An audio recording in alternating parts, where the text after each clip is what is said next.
Good morning and happy Monday. So as we head into Monday, what are some thoughts that we can put into our head in order to help us focus on what it is that we want to create through this week? Well, we always want to look at our roles. We always want to look at our goals. We always want to be looking at the outcomes that what we want to create. We want to schedule our week.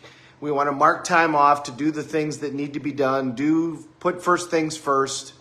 Because we all know that the secret to happiness is progress. You know, the secret to living is giving, but the secret to happiness is progress. When you're making progress, when you feel like you're growing, that's when really we're most happy. I mean, people look back at their biggest challenges as really some of the best times in their life because that's when they grew the most.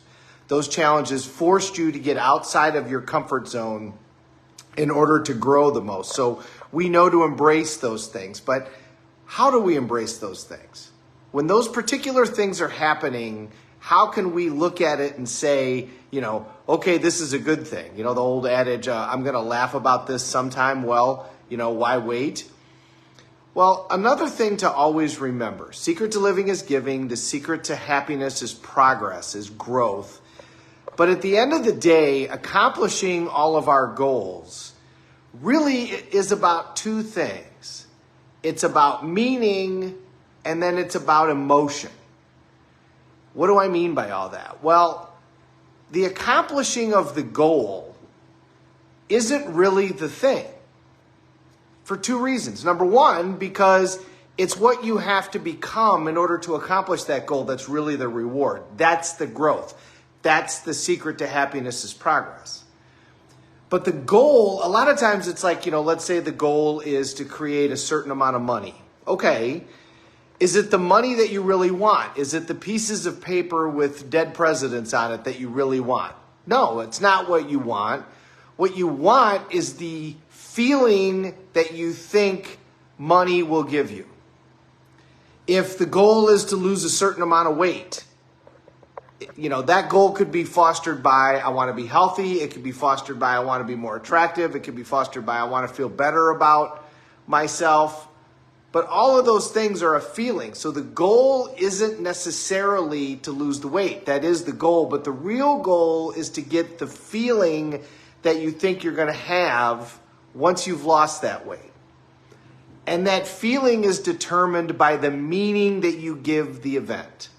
So that's why I said it's meaning and emotion. So we want to set our goals. We want to pursue them and grow because that's when we feel like we're most alive, is when we're making progress. And that's when we're going to feel like we're happy. But at the end of the day, we've got to remember that we're the ones that decide how we feel, and we decide based upon the meaning that we give a particular outcome and the emotion that we attach to that meaning. That's why we have to manage our state all the time in order to make sure that we're giving the right meaning to the outcome so that we get the emotions that we're looking for. So the adage that you've heard me say, what if life is happening for you and not to you?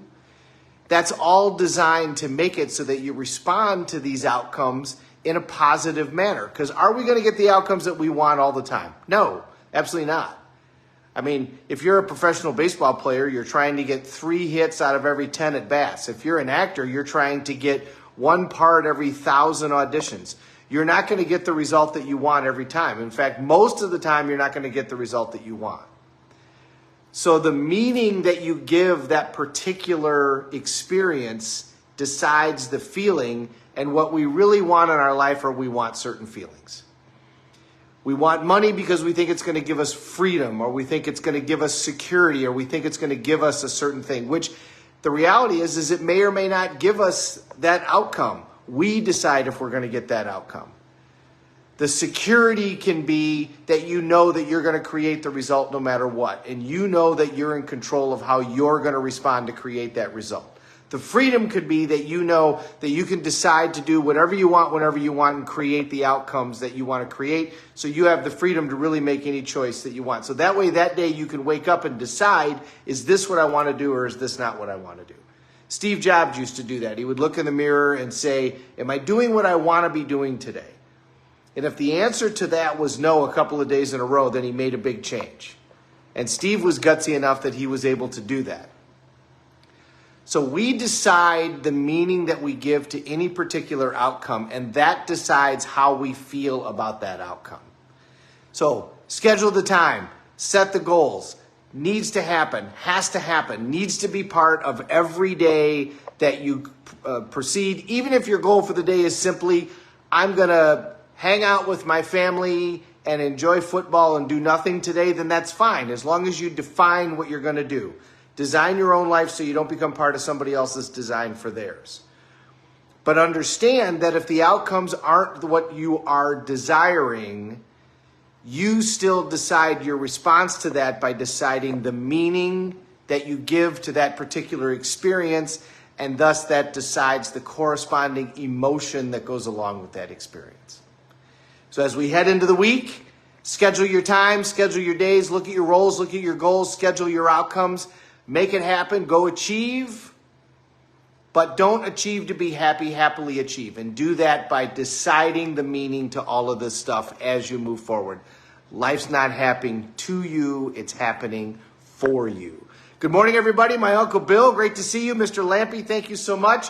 Andrea, oh my God, I'm so thrilled that you're on here. Suzanne, great to see you. My buddy, Mr. Dakin, who's getting ready to go fishing, I'm sure. CC, down south, great to see you, dear. Leah. And Julie, so honored that everybody hops on. Thank you so much. And Wendy, good to see you too. Leave a question in the chat if there's something that you want to talk to me about specifically, or if you have a share. It'd be great to see all of that stuff. Thank you, everybody. We're all in this together. Let's take care of each other.